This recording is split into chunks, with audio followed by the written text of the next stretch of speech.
Nazmul Hasan পাপনের board ক্রিকেটারদের বিদেশি লিগে খেলার অনুমতিপত্র দিতে নানা টালবাহানা করায় বাংলাদেশের ক্রিকেটারদের খুব একটা নিতে চাইতো না বিদেশি লিগের ফ্র্যাঞ্চাইজিগুলো।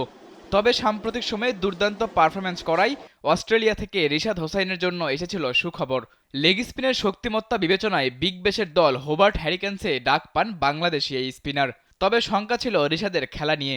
বিসিবির ছাড়পত্র পাওয়া নিয়ে শঙ্কা থাকলেও সুখবর মিলেছে এই স্পিন অলরাউন্ডারকে নিয়ে। জানা গেছে আগামী ২১ ডিসেম্বর থেকে ২৯ ডিসেম্বর পর্যন্ত হোবার্টে খেলার অনাপত্তিপত্র পেয়েছেন রিশাদ হোসাইন। বিগ ব্যাশ থেকে ফিরে যোগ দেবেন বিপিএল এর দল ফরচুন বরিশালে। এলো ভিশন মুশকিল আসান অফার। যে কোনো ব্র্যান্ডের পুরনো ফ্রিজ নিয়ে চলে আসুন ভিশন শোরুমে আর নিয়ে যান নতুন ভিশন ফ্রিজ 20% পর্যন্ত ছাড়। বিগ ব্যাশে রিশাদের দলে আছে বড় বড় তারকা ক্রিকেটাররা।